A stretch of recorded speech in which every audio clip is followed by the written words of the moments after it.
Chapter 01. One Old Fool, Too Far Hello. Binkley's Fraud Division. Ralph Donaldson speaking. How may I help you? Asked the young man sitting at a lone, almost bare desk in a lock-up garage, with only a small heater, his computer, and a kettle for company. Oh, hello there. My name is Magdalene Pendragon. I've just been sent an email from you that says my account has been frozen, said the old-sounding, frail and worried voice over the young man's headset. He smiles and thinks, oh, this is going to be easy. Ah, I see. Let me just bring up your account details then. Ah, yes, here we go. Magdalene Pendragon. Yes, your account has been frozen, but don't worry. Nothing has gone from it yet, and it is currently okay. Oh dear, replied the shaky voice on the other end of the telephone line. Don't worry, Mrs. Pendragon. What we'll do is transfer your money into a new, uncompromised account so that your money will be safe again. I'll talk you through it, and soon everything will be back to normal. Oh, thank you, I was so worried, said the voice. Now I'm going to need some details from you if that is okay. Ralph Donaldson was not the young man's name. His actual name was Lorne Thomas, and he made lots of money by preying upon the old, weak, trusting and vulnerable. Unfortunately, he's now made it onto, for want of a better phrase, the naughty list of an entity who calls himself Nick, amongst other names. On the other end of the phone line, pretending to be a frail, confused old woman, is a very pretty young witch called Magdalene. Maggie for short, and sitting beside her is her good friend Robin, who just happens to be an ancient and very deadly golem. Lorne has just failed his final chance at redemption, although at this point he has no idea he was even being tested. Lorne left home just over 2 years ago to study computing at university, but within 9 months had all but abandoned his studies, as instead he'd found a lucrative sideline stealing money from the weak, careless, trusting, or simply old people. Initially, he had reservations about what he was doing and about getting caught, but as the months went on and his bank balances increased, he worried less and less. This in itself was not enough to warrant what was soon to happen to Lorne, but his complete lack of conscience as to the repercussions of his actions was. Lorne's parents were good people. They had worked hard to make a lovely home for their son, and had supported him throughout his school career, with encouragement, but never pushing him. He was an only child, and did encounter difficulties making friends and relating to others of his own age. He chose computing for his degree, and he loved working with programming and building computers, but quickly, after seeing how easy it could be to use his skills to make money, succumbed to the allure of the easy money to be gained by scamming. He still attended lectures, but now put very little work into his studies. Lorne visited his parents regularly at weekends, and when asked how his studies were going by his proud parents, he simply lied, something he'd rarely ever done as he was growing up. Chapter 02. Mrs. Muriel Smedley, just over 4.5 months ago. Muriel Smedley had just completed her morning rituals of bathing, dressing and putting on her makeup so that she could face the world. Her final act was to kiss the framed picture of her husband on their wedding day, so long ago, which she kept on her dresser. Good morning, dear. I hope you are doing well wherever you are. Love you. She then left her bedroom and headed out towards the kitchen for the first cup of tea of the day. In the kitchen, she put on the kettle, and whilst she waited for it to boil, she looked through the letters she'd picked up from the front doormat as she'd passed by. Electricity bill, water rates. Oh, a postcard from Joyce and Alan from Gibraltar. I do hope they are enjoying their cruise. She placed the bills on the table whilst she read the postcard from her friends, then made herself a cup of tea before using the banking application on her phone to pay her bills. After washing her breakfast dishes, Muriel then put her warm coat on, along with her comfy boots and hat, and headed out with her old trusty wheeled shopping bag to get her groceries. Walking was really the only exercise that Muriel got anymore. She'd used to exercise a lot when her husband was alive, but since his passing and the loss of so many of her old friends over the last few years, she'd lost some of the spark she'd always had for life. Muriel, however, really enjoyed shopping and was well known to most of the shopkeepers on the local high street. Muriel noted with sadness that the local independent bakers were now in the process of being converted into one of those chain bakeries. She sighed. Looks like Miller's French fancies have now been relegated to my memory, she said to herself, as she headed to the newsagent's to pay for the papers and pick up a puzzle book and a magazine. About 20 minutes later, as she took a shortcut back to her home through the local park, Muriel felt her phone vibrate in her pocket.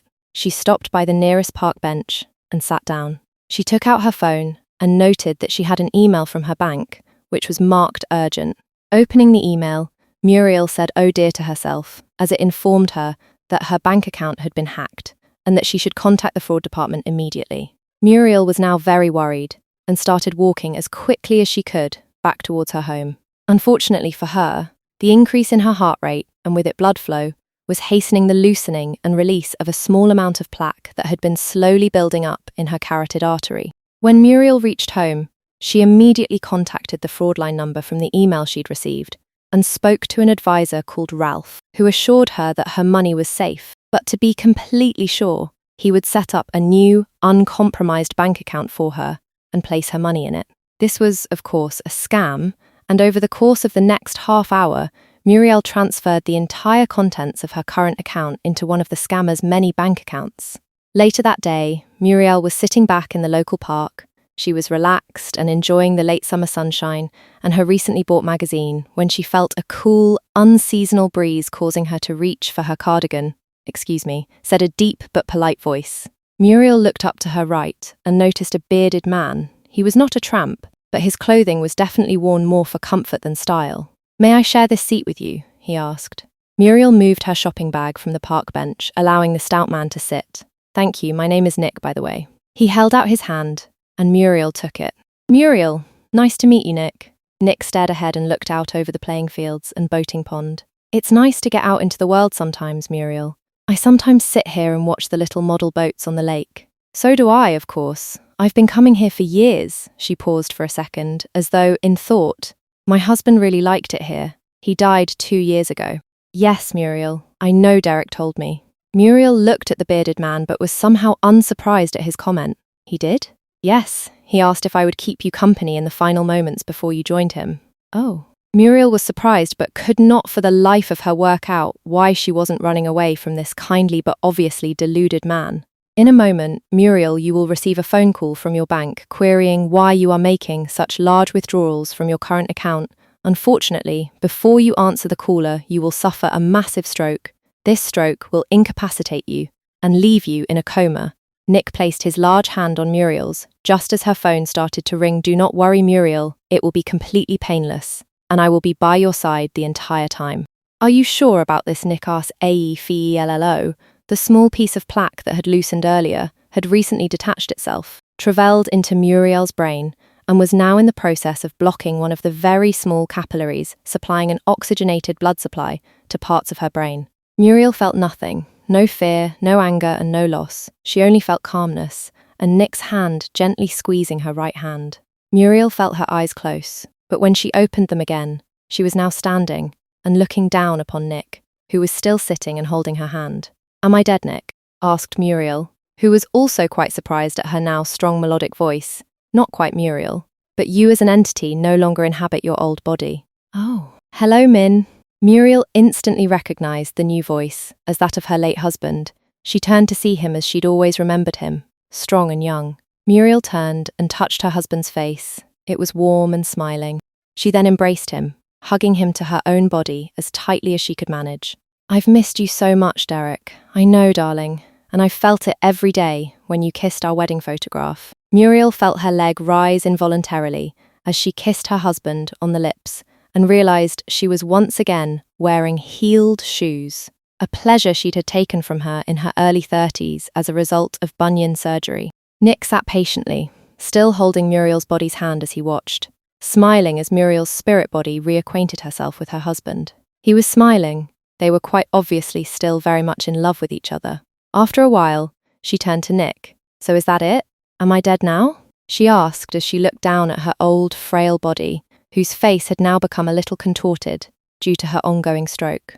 "Not quite, Muriel. You would never have recovered from this stroke and would have lived for nearly 4 more years before dying in a rest home penniless. I have intervened because I have a favour to ask of you." "A favour?" "Yes. I would like to borrow your body and its memories to teach a young man a lesson, but only if you agree." Muriel looked a little confused. "I'm sorry, but I don't understand." "A young man who has been seduced by the lure of easy money and who is partly responsible for your stroke needs to be taught a lesson, and I would like to use your old body to do it." "You mean this man is responsible for stealing my money?" "Yes, Muriel. What are you going to do, if you don't mind me asking?" I would like him to spend some time as a victim, Muriel, a victim who's lost all of her savings and is locked into a body that cannot initially communicate, that will have to rely on the kindness of others to survive. Muriel visibly winced at Nick's harsh tone. For how long? As long as it takes Muriel, I will then return, if he has learned from his experience, return him to another body, possibly to another timeline, and monitor him. But why him, Nick? What makes him so special? I mean, there are lots of awful people in the world already. Despite what he's currently doing, he's not a bad person, in fact. I believe she could become a very good person indeed. You said she was just there, Nick. Nick smiled. I didn't, did I? What of me? She squeezed her husband's hand tightly. And Derek. That is entirely up to you both, and you will have as long as you wish together to decide. Muriel turned to her husband and kissed him on the lips. We do have some catching up to do, don't we? Muriel nodded and smiled. She then turned to look at her old limp body now being held upright by Nick. You have a deal, but once that young man has learned his lesson, do you promise that you will return him to normal? I do, and thank you. Nick watched as Muriel took one last look at her old body before walking with her husband hand in hand towards the boating lake and slowly fading away. Nick took Muriel's phone and pressed 999 on the virtual keyboard. Hello, ambulance please. He paused, then told the call handler that he'd found an old lady slumped down on a park bench and that he thought she'd had a stroke or heart attack. It took 6 minutes for the ambulance to arrive. Muriel's body was in the local hospital within 20 minutes, where doctors fought to clear the blockage in her brain and stabilize her. Chapter 03. Awakening. Ugh, what is that noise? Thought Lorne as he started to regain his senses. He attempted to move, but all that happened was that an alarm started to ring somewhere, followed by the sound of footsteps. Try not to move, Mrs. Smedley. I'll page the doctor. Mrs. Smedley, what on earth is that daft tart talking about? Thought Lorne as he felt himself being gently held down by presumably a nurse. Moments later, another woman's voice could be heard. Well, this is most unexpected, Mrs. Smedley. Don't try and move. There is a machine breathing for you at the moment. Just let it, don't fight it. Don't fight it, Mrs. Smedley, or you will choke. We'll remove the tube as soon as we can. Lorne started to panic, but moments later felt a wave of calmness overcome him. This was due to the mild sedative that had just been injected into a small port on his hand. The next time Lorne woke, he felt more comfortable and could breathe by himself. His mind was still a little fuzzy, but he concentrated, trying to figure out how and why he was in the hospital. Lorne wasn't sure how long he had been in the hospital, but he started to remember the strange things that had happened to him recently, starting with finding several lumps of coal under his pillow one morning. Then, there was that phone call. He'd thought it to be just another foolish punter ready to have their money taken, but this person was anything but foolish. She'd used the remote connection he'd set up to steal her money to access his files, and he realised that she was hacking him. Of course, Lorne terminated the connection as soon as he'd realised what had happened, with the only apparent damage being that he no longer had access to his Bitcoin wallet. What Lorne did not realise was that the hack attack was of a magical nature, and his computer had now been infected by a sentient cyberworm. Within hours, Lorne's victims started to receive deposits of money directly into their accounts, along with a covering email explaining that they had recovered some of their lost money and apologising for the distress they had suffered. It was always signed, a friend. Lorne then started to remember what would be his last day as himself. He'd woken that morning in the flat he shared with 3 other students. He dressed in jeans and a t-shirt and went to breakfast before heading to university to sit in on a lecture or two before he headed to his lock-up garage to make some more money. On arrival at university, he found that his access card to the building was not working. Damn bloody thing is broke. But undeterred, he simply followed a group of students through the door. On entering the main lobby, Lorne felt a wave of nausea come over him and an intense cramping in his stomach, causing him to rush to the nearby toilets. Lorne stayed in the university's facilities for nearly an hour before deciding to scrub his lectures for the day and head to his lockup instead. Leaving the building, Lorne got the bus to the rundown trading estate where his lockup was and headed to his unit, where he found that the lock on the hasp holding the doors shut was not his. What the f... he exclaimed as he headed to the site office to complain. Lorne left the site office, confused and angry, as the site administration staff claimed that they had no records of him ever renting the unit he'd been using for months. After wandering around for several minutes trying to make sense of his situation, Lorne finally gave up and decided to go back to his flat. As he walked, however, the world appeared to be different somehow, and he was starting to feel quite detached from it. It unnerved him. As he approached his flat, he could not quite put his finger on what was wrong with the world. "I'll show those idiots at the lockup. I'm sure I have the rental agreement in the flat," said Lorne through gritted teeth as he attempted to turn the key in the old Yale lock on the flat door, only for it to refuse to turn. "What? This too? Oh, someone is messing big time with me now." Lorne kicked the front door and turned, then left in frustration. For nearly 2 hours, Lorne wandered the streets, only stopping for a burger, paying for it with cash as his debit card was now malfunctioning. Finally, Lorne stopped and took his phone out of his pocket and dialed the number marked parents. "Hello?" said a young-sounding female voice when the phone was answered. "Hello, Mum, it's Lorne." "Who?" asked the female voice. "Lorne. I was just ringing to ask." "I'm sorry, but I think that you may have the wrong number." "No, it's me, Lorne." "I'm sorry, but you've brought this upon yourself," said the voice with the slightest hint of emotion. Lorne simply stood, not sure what to do or say, as he heard on the other end of the phone another voice asking, "Who was it on the phone, Lorna dear?" "Oh, it was just a wrong number, Mummy." The phone then went dead. Lorne tried to ring back, but his phone now said insufficient credit every time he tried to use it. Lorne wandered for some time through the high street until just as the sun started to drop, he leaned against the wall of an ornamental raised flower bed, and as he did, noticed his reflection in the window of the newsagents opposite him. Lorne was stressed and annoyed, but was also worried. "I think you need time to reflect, young man." "What?" exclaimed Lorne as he turned in shock to see a stout, bearded man by his side. "Care for a sweet?" he asked as he offered a small crumpled paper packet to Lorne. "What? No thanks." "Oh, please do take one. They are really rather good." Lorne felt compelled to take one of the brightly coloured jelly-like sweets from the packet.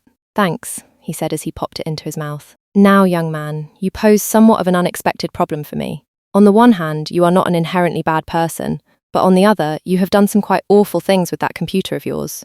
"What?" "Yes, I know all about your little money-making scheme.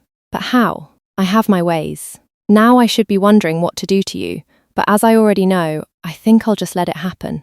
"Are you the police or something?" asked Lorne. The stout, bearded man simply smiled. "I think I will go with or something." "So you're a vigilante, you're going to punish me then?" "No, not punish, but I am going to give you time to reflect upon your recent actions. It may feel like a punishment initially, though. Look, this is ridiculous. If you're not the police, then..." Lorne started to feel very peculiar. His vision started to fade. Then nothing. Chapter 04. Slow recuperation. As Lorne remembered his encounter with the stout, bearded man, he shivered and started to wonder what had happened to him. Was he in a hospital? "Ah, Mrs. Smedley, you're finally awake. My name is Dr. Mortimer." Lorne tried to speak, but all that formed was an unintelligible growl. "Mrs. Smedley, can you hear me?" Another growl came out of Lorne's mouth. "Good now, Mrs. Smedley. We've all been quite worried about you. You've been in a coma for quite some time following your stroke. Can you remember having a stroke?" Another growl. "I'll take that as a yes. Now, what I want to do is assess what we have to work with so that we can formulate a plan to get you mobile again. Is that okay?" Another growl. For the next hour, Dr. Mortimer assessed his patient's disabilities and found that she was now almost blind in one eye, with partial paralysis of her left leg and arm. Her speech centres had been affected badly, but he was confident that with intensive therapy, she'd make at least some progress. Later that day, Lorne was visited by an optician who provided temporary glasses so that her good eye could see without everything being badly blurred. It was then that Lorne was finally faced with the facts that he was no longer a young man, but an old, partially paralysed woman. When he finally saw himself in the mirror, he emitted a pitiful wail. Lorne then withdrew into himself for several days before a pretty young physiotherapist called Amy and her assistant Tam started work on him. They did not put up with his moodiness or his tantrums, and irrespective of whether he wanted them to or not, they started the long process of bringing muscles and limbs back to life and retraining them.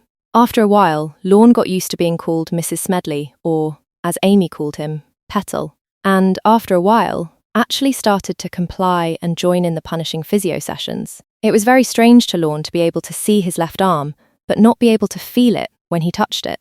He had some feeling in his left leg, which meant that, after a while, he could get around the ward with the aid of a walking frame. Lorne was horrified one evening when he caught a glimpse of his naked body in a mirror as he was being helped to change into a new nightgown. He looked in horror at the wrinkled skin on his painfully thin body, and at his wiry grey hair, and at where he should have had a penis, there was just a patch of sparse grey hair. Lorne felt a tear run down his cheek. On noticing the tear, the nurse helping him said, "I know you're not looking at your best at the moment, Muriel, but you're improving every day." She paused. "How about once I've finished, I come back and do your nails for you?" Lorne looked at the nurse and was about to grunt his displeasure when, from somewhere within his mind, a memory of a pretty woman painting a young girl's nails appeared. The memory was very clear and vivid. Is this a real memory? Lorne asked himself, is this a memory of this body when it was a little girl? The woman in the memory smiled, exposing her white teeth and bright red lipstick, which caused Lorne to unexpectedly smile. "Okay, I'll check with the doctor, and if he says it's okay, I'll come back later and do your nails." Lorne didn't really hear the nurse as he was mesmerized by this new and most unexpected memory. He could see a tiny hand being held whilst the pretty woman brushed red nail polish onto even tinier fingernails. Was this a real memory from this body's past? Or something else? He wondered. The nurse was as good as her word, and she did return, spending her precious time filing and painting Lorne's nails. Lorne raised his wrinkled old hand and looked at the now shaped coloured nails, and even though his hand was now old, he thought that his nails were really pretty.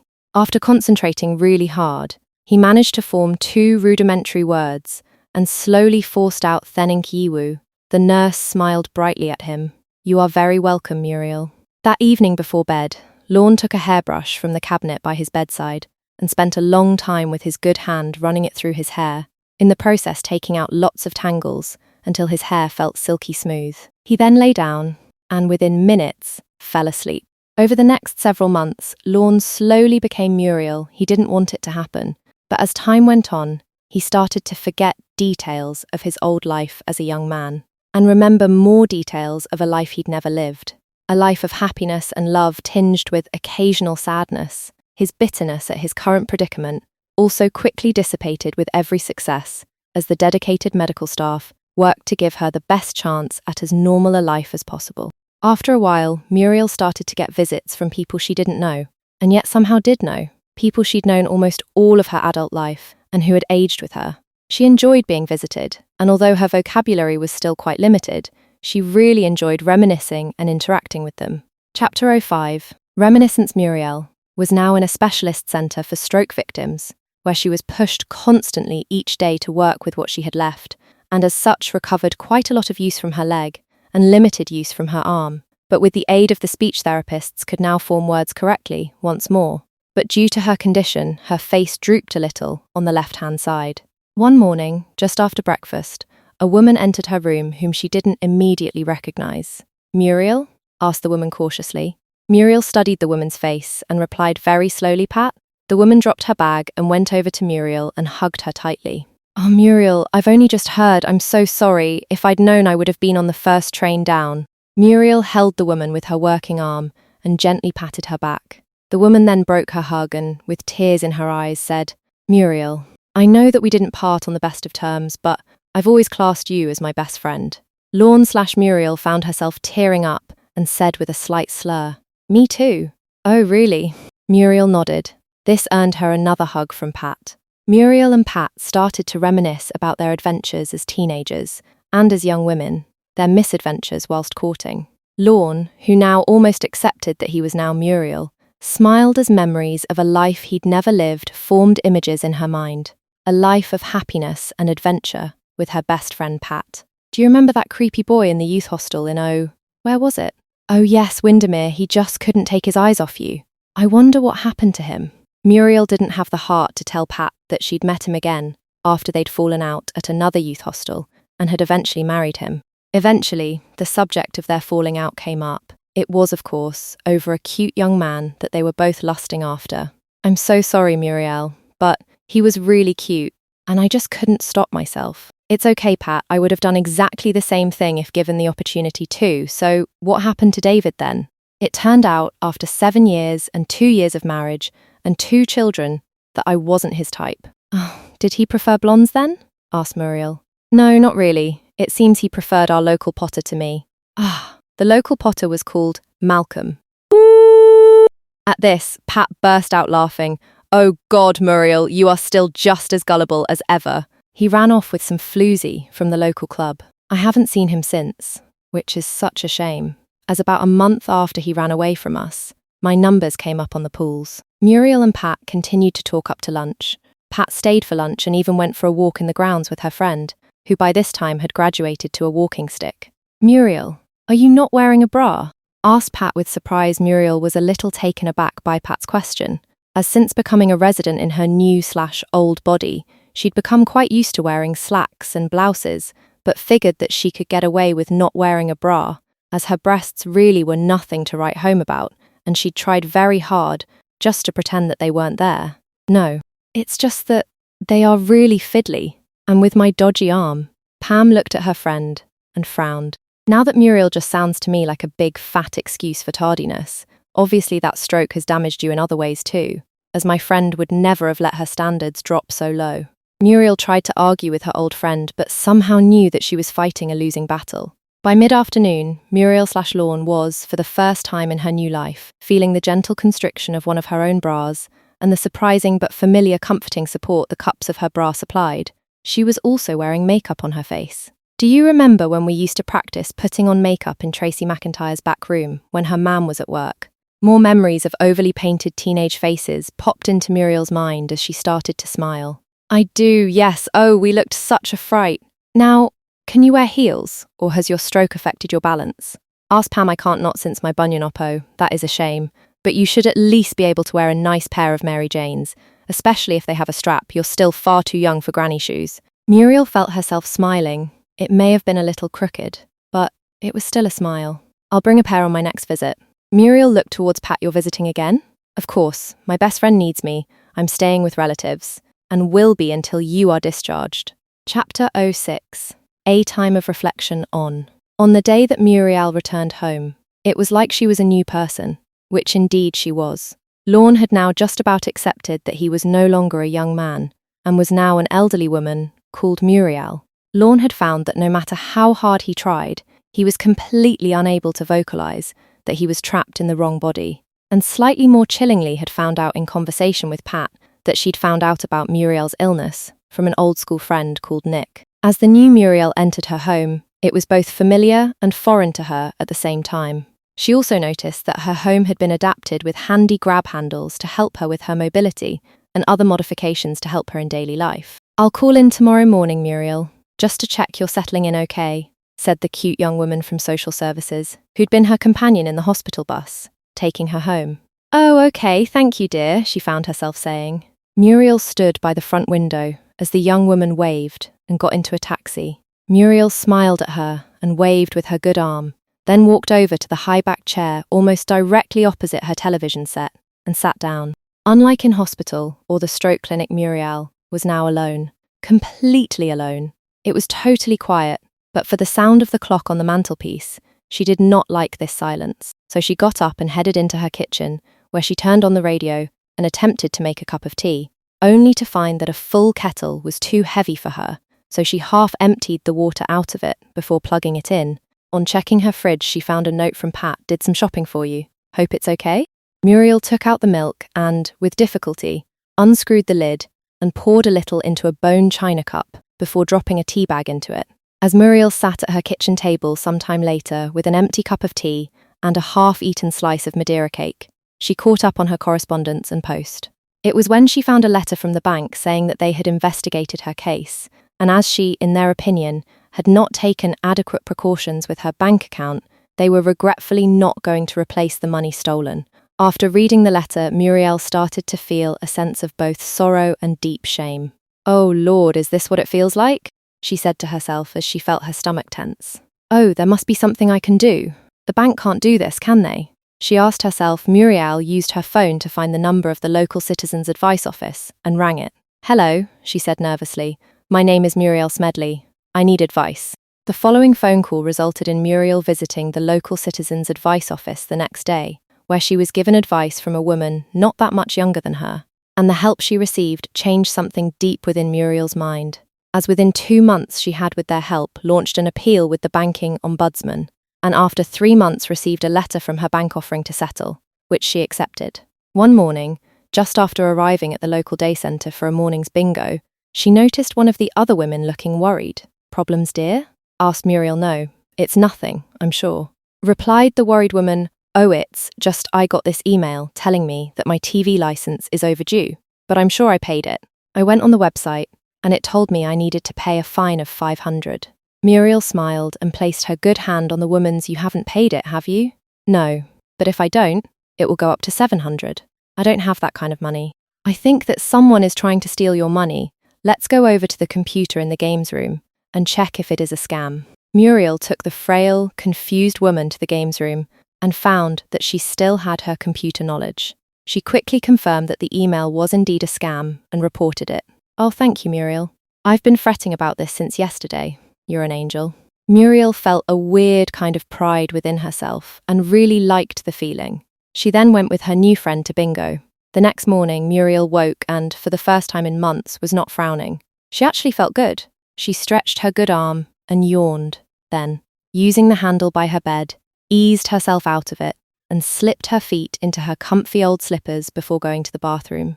Once back in her room, she took out a clean underwear set from her drawer and stepped into her underpants before drawing them up her legs. Muriel remembered that once in her previous life, she'd had something there between her legs, but could no longer remember what it felt like as she smoothed the fabric of her panties over her behind before reaching for her bra. In reality, Muriel no longer needed a bra, as most of the fatty tissue had left her small breasts during her menopause, and as a result of weight loss, after her stroke, leaving 2 loose hanging flaps of flesh. But more recently, as she's put on a little weight, and with her old friend Pat's encouragement, she'd started wearing one again, and now she simply would not feel dressed without one on. After fitting her bra, she looked at the beige slacks she'd put out for herself the evening before. "No, it's a nice day, a sundress, I think. I hope they still fit." Muriel went over to her wardrobe, opened it, and pulled out a blue and green floral print dress, and stepped into it. Oh, and tights, yes, tights. Muriel then proceeded with some difficulty to ease a pair of tan tights up her legs, whilst all the while remembering her younger days when she and her friend Pat used to use her bedroom to get ready before going out to the local dance in the high street above the CO-op. In those days, though, she wore stockings which didn't require so much wriggling to pull up, but were a pain if the suspender strap buttons were worn smooth. Muriel looked at her collection of shoes, then at the new pair of bright red Mary Jane shoes with a small heel, which her friend had recently bought her. Oh, why on earth not? When she exited her home an hour later to get groceries, Muriel was smiling. She felt better that morning than she had for quite some time. Chapter 07.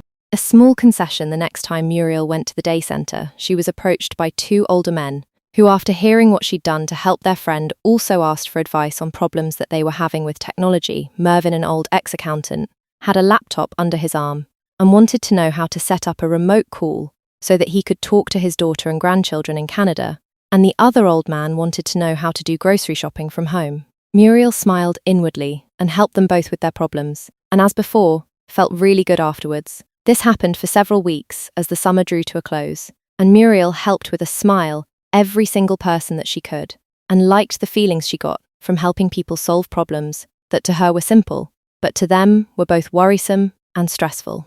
As the summer turned to autumn, and the leaves started to fall from the trees, Muriel found herself going to the local diner more often. She liked to walk there as during the weekdays, it was nearly always quiet, but for young mothers with their children in pushchairs, she liked taking photographs, initially with her phone, but after a while, she bought an old digital camera in a charity shop and started to use that. Muriel loved the colours of the leaves as they changed, and the subtle smells, something she'd never really noticed when she was Lorne. Muriel was returning through the diner to her home one morning, feeling very happy with herself as she'd managed to take several pictures of a red squirrel going about its pre-winter preparations, when she decided to take a breather by the small cafe and sat on one of the chairs by the tables in the courtyard to rest her aching left foot. Muriel was massaging the cramp out of her shoeless, stockinged foot when the sun was blocked by someone. "Hello," said the tall person still in shadow air. "Hello, I'm Robin. May I sit?" asked the deep but feminine voice. "Yes, please do, I'm just resting my foot."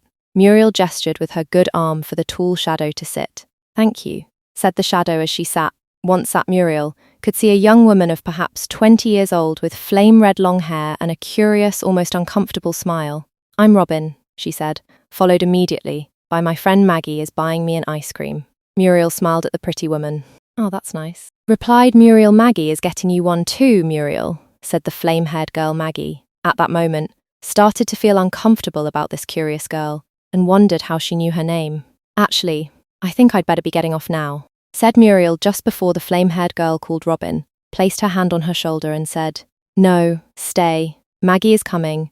Robin asked to keep you here, I," said Muriel. "Oh, Robin, let go of Muriel," said a voice belonging to a young woman, possibly in her late teens, carrying 2 tubs of ice cream.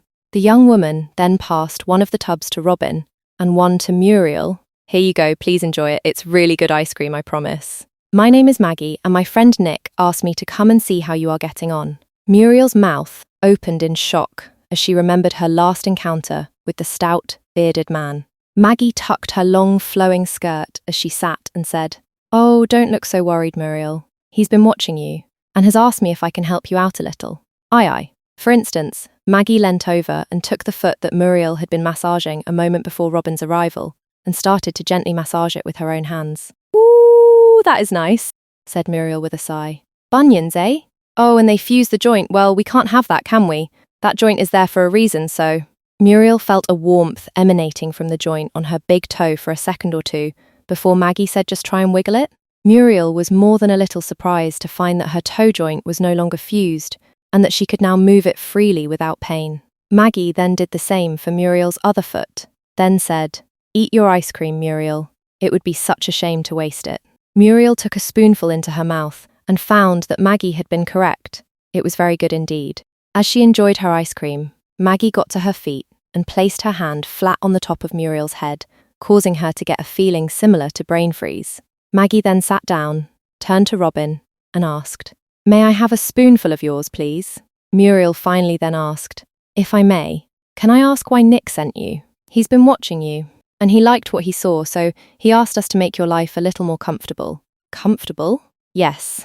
So as requested, I have sorted your feet and repaired a little of the damage to your brain. You should find that your left leg is a little more controllable in a couple of days, and should you wish, you can wear heels once more." "Heels? But I don't know how." "I wouldn't worry about that. It'll come back quickly. Perhaps you could go dancing again?" Muriel sat, eating her lovely ice cream, and thought, "Dancing? I did like to dance in the day. Maybe I should." She completely missed Maggie and her flame-haired friend, leaving her, and by the time she'd gotten home, had pretty much forgotten she'd even met them. About a week later, as she dressed for the day, Muriel looked at the shoe rack in the bottom of her wardrobe, and at all of the sensible shoes she owned.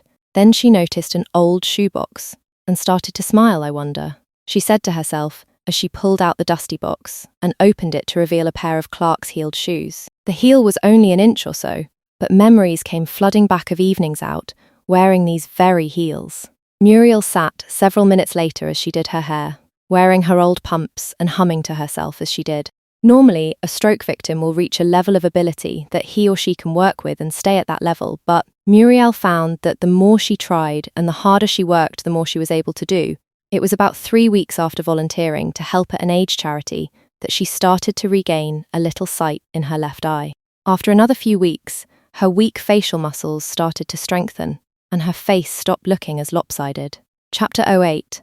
Time marched on for Muriel. She no longer thought of herself as a young man trapped in the body of an old lady. She didn't even think of herself as old, and after a while accepted her lot and started to enjoy her life. It took Muriel nearly a year before she went to her first dance, which was for seniors, and she absolutely loved it. By this time, she had also built up quite a collection of heeled shoes, which she loved and would wear at every opportunity, as her memories contained many instances from her past where she would have dearly loved to have worn heels, but due to her fused joints, just couldn't. She was going to make up for lost time.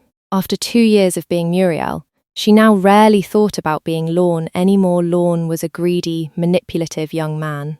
She thought if only he'd discovered the pleasure that helping people can give. Muriel smiled at this and applied her lipstick. Tonight, Muriel was going dancing. Her partner, Roland, was a good dancer, and he didn't mind at all that she had a dead arm. He'd just placed her hand on his shoulder, and they danced. I'll bet Roland was quite the hunk when he was younger. she said out loud as she brushed the creases out of her skirt with her good hand, and she then felt her face flush as she realized she was actually attracted to this man. Muriel and Roland enjoyed their evening dancing, and in the taxi home, Roland invited her to his home for coffee, which she reluctantly declined. The very next week after the dance, however, Muriel did agree to coffee with Roland, and a month after that, they were rarely seen apart. One afternoon, as Muriel was tending to her rose beds, her mobile phone rang, and she answered with a smile. "Hello, Roland." "I was wondering..." A voice on the other end of the phone cut her off before she could say any more. "Hello, this is the admissions department of the hospital here. We have Mr. Radley here with us. He's had a bit of a turn. We believe it's his angina playing up." Muriel felt her heart drop as the voice on the telephone told her not to worry. Within 5 minutes, Muriel had called for a taxi, and within an hour she was walking towards the casualty department of the local hospital, and after a few tense moments with the help desk, she was escorted to a curtained-off bed area where she found her friend lying on a wheeled bed connected to what seemed like hundreds of wires. "Oh, Muriel, they rang you. I asked them not to. It's probably just indigestion," said Roland unconvincingly. Muriel knew that Roland was not well at all. His face was grey, and he had a worried tremor in his voice as he spoke. Muriel hugged her friend gently for as long as she felt she was able, before sitting down herself as her back ached. "I need to be ill more often, Muriel. I'd forgotten how nice a hug could be." Muriel stayed with her friend for over 2 hours before he was taken up to a ward as a precautionary measure. She kissed him goodbye on the lips and said that she would visit him the very next day. Once Muriel reached home, she put the kettle on and sat down in her kitchen, then cried tears of sadness for her unwell friend. Muriel did not visit Roland again for 4 long days, as after she'd left the hospital, he'd taken a turn for the worse, requiring 4 hours of emergency surgery on his heart. When Roland was released from the hospital, he did not return home. Muriel took him in and nursed him back to health at her own home, and after his recovery, he did not return to his own home. During the next few months, Muriel and Roland's relationship blossomed. It would never be anything but a very close friendship. With lots of hugs and cuddles, it was a relationship that Muriel grew to love. She liked their closeness. She knew that Roland was still not in the best of health, but she wasn't exactly at her peak either. But nevertheless, they continued dancing twice a week along with frequent trips to the seaside, and using their National Trust membership, they made the most of every moment together. It was the summer of the 3rd year of Lorne inhabiting Muriel's body that Ronald suffered a massive heart attack, whilst they sat with ice creams watching a large cruise ship coming into the River Tyne. Muriel held her friend's lifeless body and stroked his head whilst she waited patiently for the ambulance to arrive. She knew that he was dead, but to the few who asked if she was okay, she would simply say, "It's okay, he's just resting." Ronald had no family, but he had a lot of friends, and they all supported Muriel, especially at his funeral, for which she was very grateful. Muriel found out sometime later that Ronald had left a sizable amount of money to her in his will, most of which she forwarded on to various charities. After a short break to grieve her friend, she continued helping out at charity shops and at a local advice charity. She loved her work and developed a passion for helping people in need. 09, Nick's return in the December of Muriel's 4th year, she woke one morning to find that her slippers had been filled with boiled sweets, each sweet individually wrapped in waxed paper. Muriel smiled at herself as she pulled her nightdress off and reached for her bra. "Well, at least it's not coal this time," she said to herself with a smile. After dressing and doing her makeup, Muriel slipped her feet into her favourite day heels, which only had a one heel but were almost as comfortable as slippers, and headed down to breakfast. Today she had toast coated in a thick layer of marmalade and a mug of tea as she looked through several early Christmas cards and assorted correspondence. It was as she was leaving to do her twice-weekly morning shift at the charity shop on the high street that her house phone started to ring. "Hello?" Hello there, this is Megasoft Technical Support here. We've detected a virus on your computer and... "Can I stop you there, young man?" asked Muriel politely. "Well, what we need to do is clear this virus before it causes damage to your computer. Young man, listen to me very carefully. There are consequences to what you are doing. I know, as I'm still living with the consequences of my own actions." Said the voice, "think very carefully about what you are doing, young man, or you may live to regret your actions in future." There was a pause, and then the voice said, "Did Derek put you up to this?" It was Derek, wasn't it? Then Muriel heard in the background, "Derek, did you put your gran up to winding me up?" Nah, mate. Probably. Just got some weirdo on the line. The telephone line then went dead. Muriel hoped that her warning had in some way been taken on board by the person at the other end of the phone, but knew in her heart of hearts that it wouldn't have. She then continued getting ready to leave, and soon after left for her morning job. On her way home via the high street, she noticed a man had set up a small stall and was selling roasted chestnuts. This caused conflicted memories to flood her mind. The first and most prominent were of her standing with her mother in town and being given her first packet of roasted chestnut. Muriel smiled, as she remembered this was the first time she'd been taken to the large department store to see Santa, and had dressed in her best dress especially for the occasion. The second and weaker memory was of a small, scared boy being taken to see the scary fat man dressed in red who smelled of cigarettes. Muriel shuddered at this memory and decided to buy a packet of roasted chestnuts. After paying for her little festive treat, she stopped at the first street bench and sat, placing her handbag by her side, as she did, then opened the very warm packet and took out the first of the slightly singed chestnuts. After breaking away the shell, she popped the hot kernel into her mouth. Now that taste takes me back, she said quietly to herself, as she savoured the sweetness and texture of her treat. After 3 or 4 chestnuts, a little girl wandered up to her and asked, "What are they?" Muriel smiled. "Oh, hello there, they are roasted chestnuts." She took one out of the paper packet, removed the shell and offered it to the little girl. "My mummy used to buy them for me when I was a little girl. Would you like one?" "Mummy says I shouldn't take things from strangers." "That is very sensible." Muriel smiled at the conflicted girl. "Say thank you to the lady," said a woman who was walking towards the girl. "Thank you." The girl then took the offered kernel and popped it into her mouth, chewed for a second, then smiled. Yummy, mummy, can we buy some of those thingies the old lady gave me?" "Please." Muriel smiled broadly. "I'll think about it, but only if you stay close to me and don't keep wandering off." "Sorry, mummy." Muriel smiled as the woman and her daughter headed off down the high street, with the little girl skipping as she went.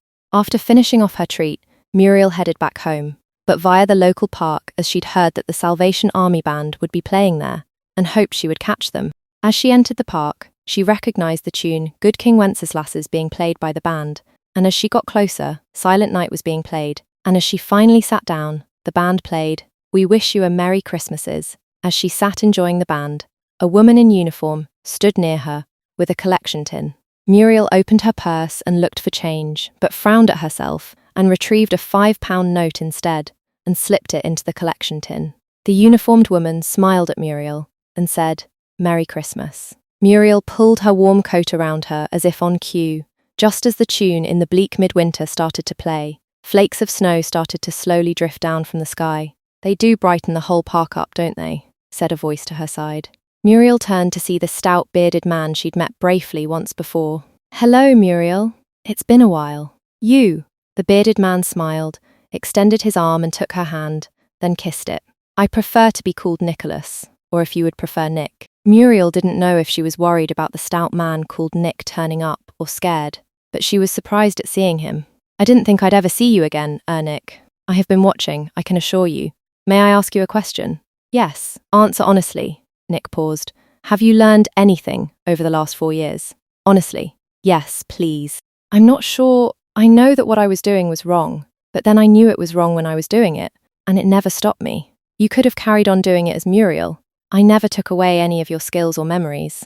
But you did give me something very special, Nicholas. You gave me new memories of a childhood and a past I never had, memories of a very happy marriage, and of friendships. And how have these memories affected you, may I ask?"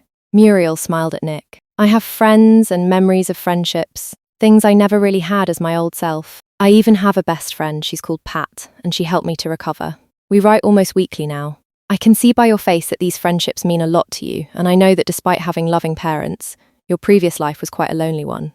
Muriel looked down at her hands and fidgeted with her old wedding ring. I can't believe I'm saying this, but I think I've lived more in the last 4 years than I ever did as Lorne.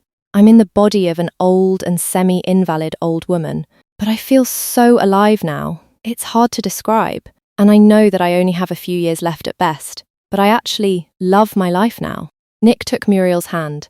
"That is how your old life should have been, Muriel, but somehow you missed out on what mattered."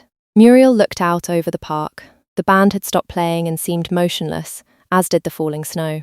Muriel looked into Nick's deep, kind eyes. I wasn't sure about you, Muriel, but I now think that you will be okay. B. But I don't want to be Lorne again, Nick. I never want to be him again.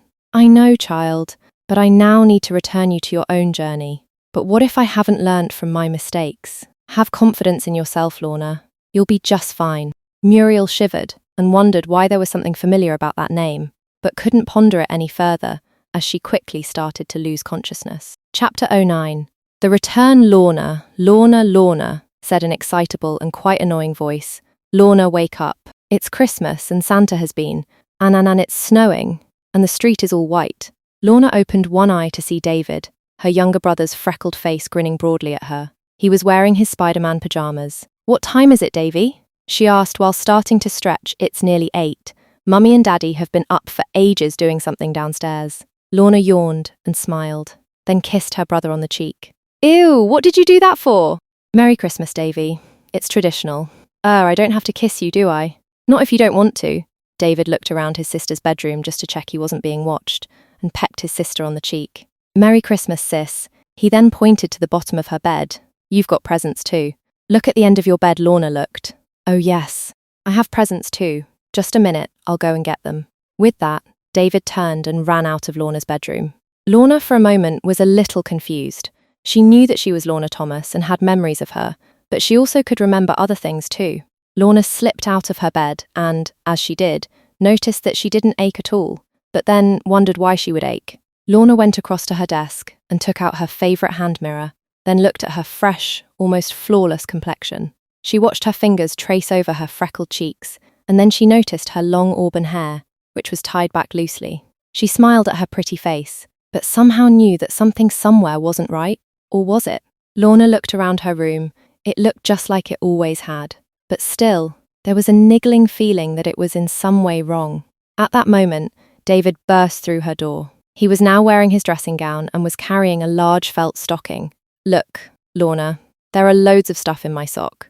A few minutes later, Lorna sat cross-legged on her bed, still wearing her nightie, whilst she and her brother took turns to open the presents from their respective stockings. Oh, socks, said David with disappointment. Whilst Lorna opened a pair of party tights a few moments later, she felt nothing but gratitude at her lovely gift. Sometime later, as Lorna and David were playing with one of David's gifts, they heard their mother's voice at the door to her room. I wondered what you two were up to.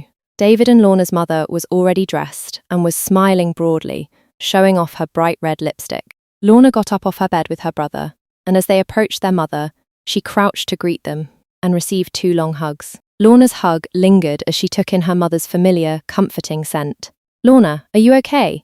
Asked her mother as she continued to hug her, seemingly not wanting to let go. I'm fine, Mummy, just fine, I love you. Lorna felt her mum's hand stroking her hair as she enjoyed the last few seconds of her wonderful hug. Lorna and her brother had an absolutely wonderful time all day, playing with their presents and spending time with their parents. And after a wonderful Christmas dinner, Lorna sat on their comfortable sofa, watching a Christmas film with her mother and father, whilst David dozed off by her side, tired by the day's festivities. You look really pretty today, dear. I love your new party dress, and those new tights really suit you. Lorna wiggled her toes in her sparkly tights and smiled. Can I wear my dress when we go to Grandma and Granddad's tomorrow, Mummy? Of course, as long as it's still clean and not covered in chocolate or crumbs. Lorna did not remember going to bed that evening, as her father carried her there after she'd fallen asleep. It was as her mother undressed her that it started snowing once more, and in the snow outside Lorna's house, a stout bearded man, dressed in fur, stood unobserved. He was smiling. This time, my child, things will be different for you. The old man stood for several minutes before he moved forward through the snow, whilst also moving to the present day. After a moment or two, he observed a large black car making its way through the freshly laid snow. The car stopped, and from the driver's door appeared a tall young woman wearing a long flowing gown and heels. Oh, hello there, Robin. Oh my, you do look pretty this year. The tall young woman smiled as she opened the door for Nick and made a satisfied hum to herself as he got into the back of the car. Thank you, Robin. This is very kind of you.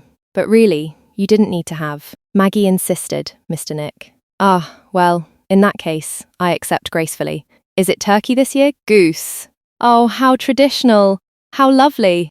Nick sat back and allowed the pretty but quite ancient Gollum drive him to the cottage his friend, the witch Maggie, lived in for what was quickly becoming a new tradition for him. 12 years, 11 and a bit months later, at around 3:30 in the afternoon, after Lorna had woken as a young girl, Lorna was checking her makeup in the hall mirror at her family home. She was preparing to go out to the cinema with Kelvin, her boyfriend, when the phone by her started to ring. Immediately, Lorna knew that this was no ordinary phone call. "Hello," she said, knowing exactly who would be on the other end of the telephone line. "Hello, Mum. It's Lorne." "Who?" asked Lorna as she felt a slight unease in her stomach, a sadness for the caller, and also an intense feeling of déjà vu. "Lorne, I was just ringing to ask." Lorna cut off the voice before it continued. "I'm sorry, but I think that you may have the wrong number." "No, it's me, Lorne." Lorna swallowed and replied quietly, "I'm sorry, but you've brought this upon yourself." Lorna stood holding the handset, wondering what to do next, when her mother came out of the kitchen, wiping her hands on a towel. "Who was it on the phone, Lorna dear?"